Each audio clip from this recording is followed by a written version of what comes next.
Hi everyone, welcome to my channel. It's a no class day today and I want to take you with me on a simple and productive day at home. But before that, let me introduce myself first. May Abalos from the College of Education, 18 years old, and I am from the ideal city of the North.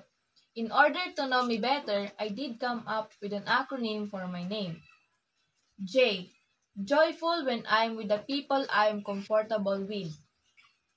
O. I am organized when it comes to important papers and other things. Z. My zodiac sign is Sagittarius. A. Ambitious to get a degree. M. Mr. Beast is one of the YouTubers whose videos I am always watching. A. Anime and fantasy movies are one of my hobbies that I spend my time on. E. Ebe Dancel is one of my favorite Filipino singer because of his song Bawat Daan that comforts me.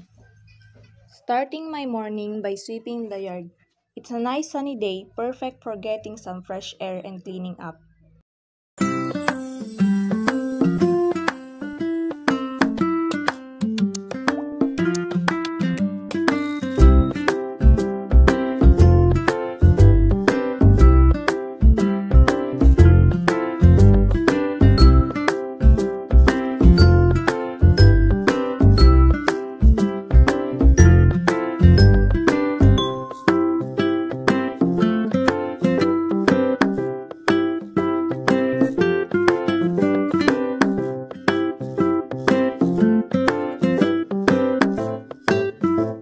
After the yard, time to clean inside.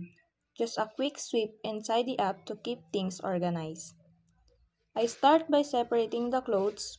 Shirts go to the left, shorts to the right, and house clothes and socks in the middle. It's easier to organize them this way. Multitasking helps me finish faster. I'm folding clothes while watching a fantasy movie, specifically Twilight. What happened, Bella? Why are you crying again? I know. Vampire, right? Vampire will fade to me.